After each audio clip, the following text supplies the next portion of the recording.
Mas o último fato relevante da semana foi no dia 6 de abril, o CSHG Real Estate, que é o HGRE11, administrado e gerido pelo CSHG e que tem 130.049 cotistas, divulgou que o fundo concluiu a venda dos conjuntos que ele tinha, da 1.717 metros quadrados, no edifício Rio Sul Center, por 25.749.000, que dá um valor médio de 15.354 o metro quadrado. Eu pus em azul aí esses 14.996, porque no fato relevante anterior, que foi de dezembro do ano passado, mostrava esse valor por metro quadrado. E agora sai um valor maior de 15.354, mas note que também sai no texto o valor médio. Então, os conjuntos não são todos iguais e tal, e aí chegaram a esse valor de 15.354. O valor foi totalmente recebido na data do dia 6 de abril. O preço é 3,6% abaixo do laudo de avaliação mais recente, só que a venda gerou um lucro de 8.955.000, que dá 76 centavos por cada cota, e que representa uma valorização de 53,3% sobre o investimento, sobre o valor da compra e dos investimentos feitos nos imóveis, e uma taxa interna de retorno analisada de 19,3%, ou seja, o que o fundo pagou mais o que ele investiu, e nesse caso é claro que teve um investimento, depois tudo que ele recebeu de valores, de aluguel e tudo mais, e o valor da venda 19,3% ao ano, sem considerar a inflação, mas certamente acima da inflação nesse período, foi o resultado dessa operação.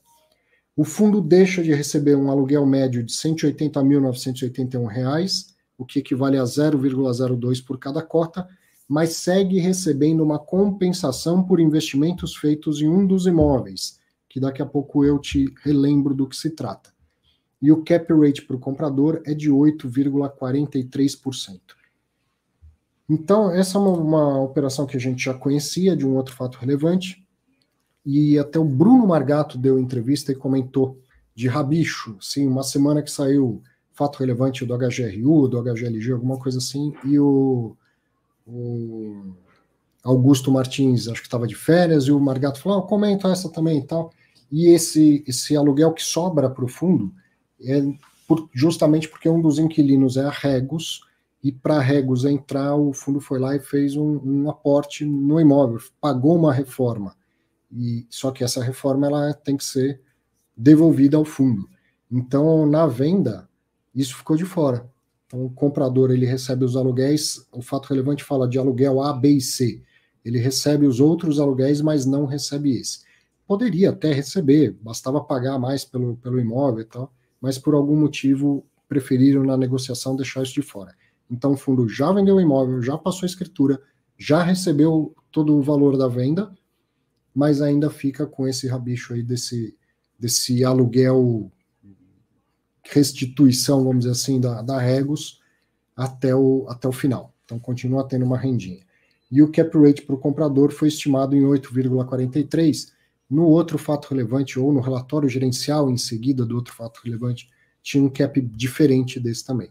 Verdade que é uma operação que é um tanto complexa, justamente porque tem aluguel fixo, aluguel variável, tem esse aluguel que ficou de fora, os conjuntos não devem ser todos iguais ou do mesmo tamanho, no fim das contas, mas o fundo vendeu abaixo do valor de laudo, mas fazendo um resultado, e vender no Rio de Janeiro e vender sem ser com prejuízo é desejável, né, Nodi? Você aí, conflitado, carioquíssimo, mas a verdade é que o mar não está para peixe no Rio de Janeiro, né? É verdade, é verdade, é verdade. E esse fato relevante nos dá a oportunidade de revisar algumas regrinhas que a gente muitas vezes nas nossas aulas, lives, cursos, ensinamentos a gente fala, mas às vezes falta o exemplo talvez tão cabal, tão imediato como a gente tem agora. Em primeiro lugar, sobre essa rendinha que o Arthur falou, gente, não se empolga, tá? Dá 1/3 de centavo por cota ao mês, tá? Eu fiz a conta, tá? Então, assim, é 1/3 de centavo, não é 3 centavos, não é 30 centavos, é 1/3 de centavo, tá? Então, assim, o Arthur tá sendo legal em falar que tem uma rendinha, porque assim, matematicamente o impacto é perto do desprezível. Mas, agora, tem uma questão interessante. Quando ele anunciou esse, eu fiquei assim falando, gente, mas essas unidades da Torre do Rio Sul estão no fundo há tanto tempo. Quando que isso entrou no patrimônio do fundo? E aí lá fui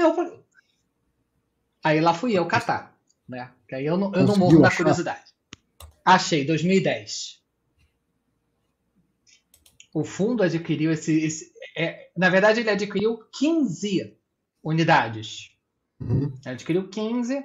Ao longo dos anos, ele foi vendendo, sempre muito picadinho. Vendeu um aqui, 2 ali, etc. E estava com essas últimas 8 unidades, que ele zera agora a posição. Foi em dezembro, 15 de setembro de 2010, de acordo com o balanço patrimonial de 2010. Eu tive que ir atrás para descobrir essa informação. Agora, quando fala ali do lucro, o lucro é nominal. Que a gente muitas vezes, né, a gente tem na explicação, o fundo comprou por tanto e vendeu por tanto, teve um lucro de tanto. Muita gente fala assim, não, mas tem que corrigir pela inflação. Não tem que corrigir pela inflação, e não é que pode corrigir, não pode corrigir. A regra da CVM para apuração do lucro, de acordo com o ofício circular lá de 2015, é por valor nominal. Ou seja, esse é o valor, se você pegar qual é a diferença, né, que seria ele vendeu por 25, gera lucro de 9, então ele comprou por 16, arredondando aqui muitos números, porque nem eu nem você somos de exatas, somos de humanas, né? A gente não é de números. Arredondando. Esses 16 foi o valor que o HGRE pagou lá em 2010, mais alguma coisa que ele tenha feito de benfeitoria, como por exemplo do caso da Regus, etc. Mas é valor seco, valor puro. Então, se pegar esses 16 milhões e atualizar, muito provavelmente vai dar bem mais do que esses 25. Então, se em valores nominais houve lucro, em valores reais, muito provavelmente não. Provavelmente ele vendeu no prejuízo. Para quem quiser localizar esses imóveis, quem conhece um pouquinho do Rio de Janeiro, Shopping Rio Sul, exato, Shopping Rio Sul. Aquela torre lá em cima, Torre do Rio Sul, exato. É lá onde está. Shopping bem localizado, Zona Sul, estive lá esses dias almoçando com a minha mãe, etc. Mas esse imóvel, até alguém comentou, acho que foi o Jorge que comentou que anos atrás era o suprassumo das lajes comerciais do Rio de Janeiro, era a Torre do Rio Sul, era o máximo do glamour você ter um escritório na Torre do Rio Sul. Hoje já não é tanto assim. Mas esses 9 milhões, que dá 76 centavos por cota, vão bater então como distribuição, e o fundo só vai ter os 16 milhões lá de trás para poder reinvestir. Ele pode reter 5%, aquela história toda, mas falando em redondos, não se considera a correção desses valores, porque eu acho que é uma falha da regra, mas é a regra que nós temos, é com ela que nós temos que conviver. É importante que tenha uma regra bem definida, né? E aí que você falou, é uma dificuldade do gestor, porque ele acaba tendo que distribuir tudo como lucro e fica com um valor nominal para reinvestir, que em condições normais de pressão e temperatura não deveria ser capaz de comprar um ativo da mesma qualidade. Olha lá que dependendo do mercado, dependendo da fase de mercado, né, até dá, mas não é para ser assim. E, de fato, os valores divulgados aqui são nominais, né, se eles fossem reais, estaria dito isso no fato relevante, e com certeza teve muita inflação nesse período. Mas como tem uma TIR de 19,3 ao ano, TIR anualizada de 19,3 ao ano, eu também aqui de orelhada, né, fazendo um chute, porque eu não fui conferir, mas eu acho que sobra algo acima da inflação aí sim, porque não acredito que a gente tenha tido inflação de mais do que 19,3 ao ano todos esses anos do período, mas com certeza não é isso tudo, né, isso é um resultado nominal. Se corrigir pela inflação, enxuga bastante esse resultado aí. Eu fiz a conta só do 16 contra o 25, eu falei assim, bom, dá 50% de lucro, né? Aí fiquei pensando assim, putz, em 10 anos, etc. Mas realmente parte desse capital foi alocado mais recente, né? Na reforma para Regos, etc. Uhum. Então, realmente, então sim, tem ganho real. Realmente, eu não tinha olhado a TIR, eu parei para olhar só os números secos e não vi a TIR. Por isso que é legal a divulgação da TIR e, óbvio, acabou de abrir uma oportunidade da gente explicar isso novamente, né? O que o Nod está falando? Preço com preço. Quanto pagou na compra e quanto recebeu na venda. Aí dá 53% de lucro e a inflação no período deve ter sido maior do que 53% nos últimos 10 anos acumulados e tal. Agora, o que diz a TIR? O que eu paguei, mais o que eventualmente eu fui investindo, fazendo reforma, melhoria, e tudo que eu recebi, não só o valor da venda, todos os aluguéis que eu recebi ao longo desse tempo todo. E é a mesma coisa no seu dia a dia como investidora de fundo imobiliário. Comprou por 100, vendeu por 110, ganhou 10%.